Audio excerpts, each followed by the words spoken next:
शहर की सुबह कुछ अलग ही रंग में थी।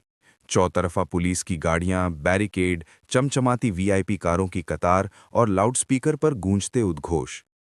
माननीय मंत्री जयंत चौहान अभी पधार रहे हैं।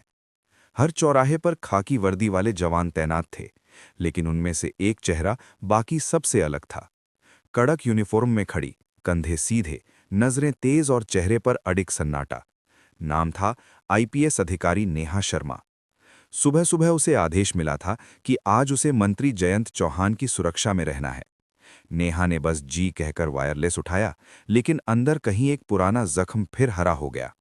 वही जयंत चौहान, वही नाम जिसने उसके पुलिस करियर की सबसे काली याद को जन्म दिया था। शहर की एक मासूम लड़की के साथ हुआ दरिंदगी का वो मामला, जिसकी एफआईआर लिखने के बाद अचानक सबूत गायब हो गए थे। गवाह या को खरीदे गए थे या डराकर चुप करा दिए गए थे। और ऊपर से आदेश आया था, फाइल बंद करो।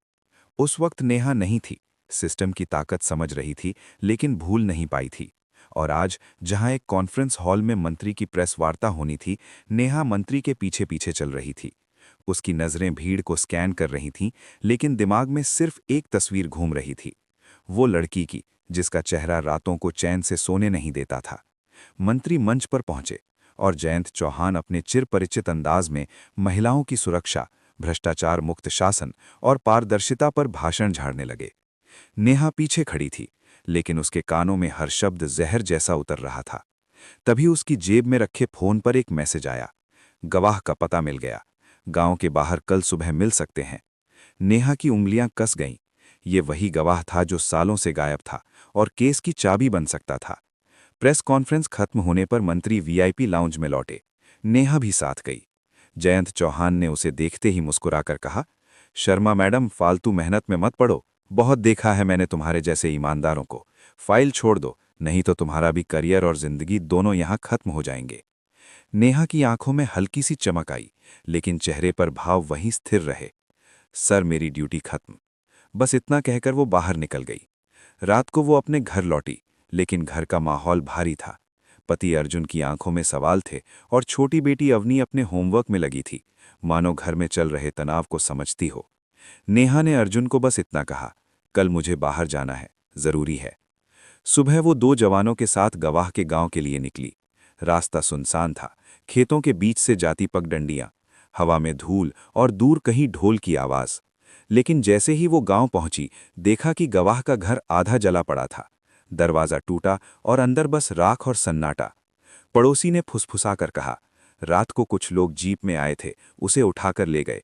बोले अगर किसी ने बताया तो अंजाम बुरा होगा। नेहा ने दांत खींच लिए।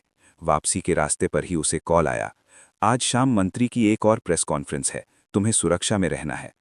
शाम को राजधानी का सबसे बड़ा हॉल मीडिया से भरा था। मंत्री जयंत चौहान मंच पर थे। उनके चेहरे पर वही घमंडी मुस्कान और माइक पर वही झूठी कहानियां। नेहा भीड़ में से होकर आगे बढ़ी, मंच तक पहुंची और अचानक उसके दाहिने हाथ ने वो कर दिया जिसकी गूंज पूरे हॉल में फैल गई। एक जोरदार थप्पड़ मंत्री के चेहरे पर, सबके सामने।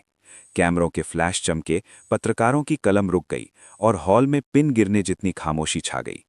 जयंत चौहान का चेहरा सफेद पड़ गया। उसकी आंखों में हैरानी और अपमान की आग थी। नेहा ने कुछ नहीं कहा, बस मंच से उतरकर बाहर निकल गई। अगले ही घंटे मुख्यमंत्री का आदेश आया, आईपीएस नेहा शर्मा का तबादला।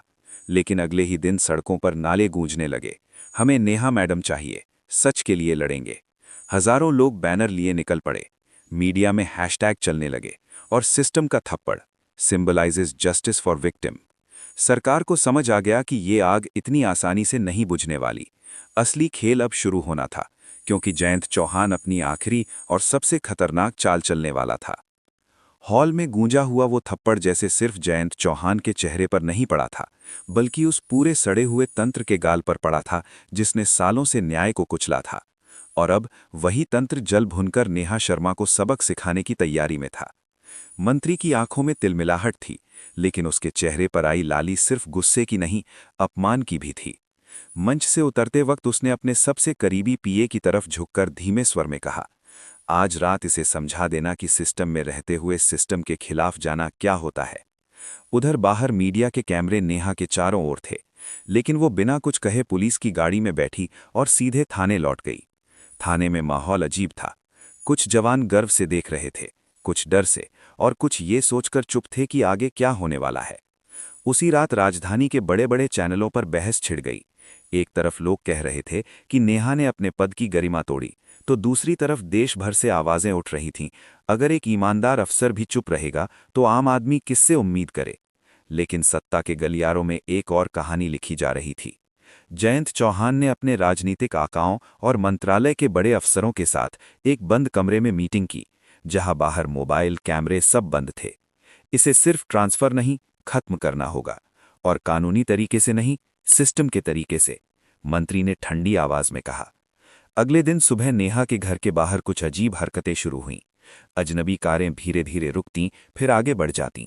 कुछ लोग मोहल्ले में पूछताछ करते, और यहां तक कि उसके पति अर्जुन को बाजार में 2 नकाबपोश आदमियों ने घेर कर फुसफुसाया, अपनी पत्नी से कह दो फाइल से दूर रहे, वरना बेटी को स्कूल से लेने तुम्हें खुद जाना पड़ेगा।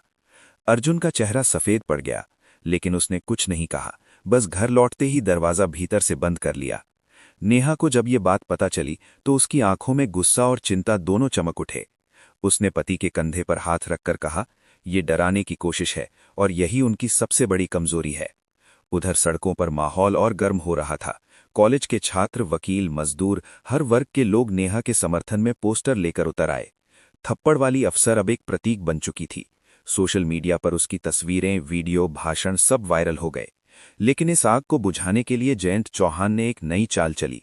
उसने अपने करीबी मीडिया चैनलों को बुलाकर नेहा के खिलाफ झूठे आरोप गढ़ने को कहा। अगले ही दिन सुबह अखबारों के पहले पन्ने पर छपा, थप्पड़ कांड के पीछे साजिश, नेहा शर्मा पर विपक्ष से मिली भगत।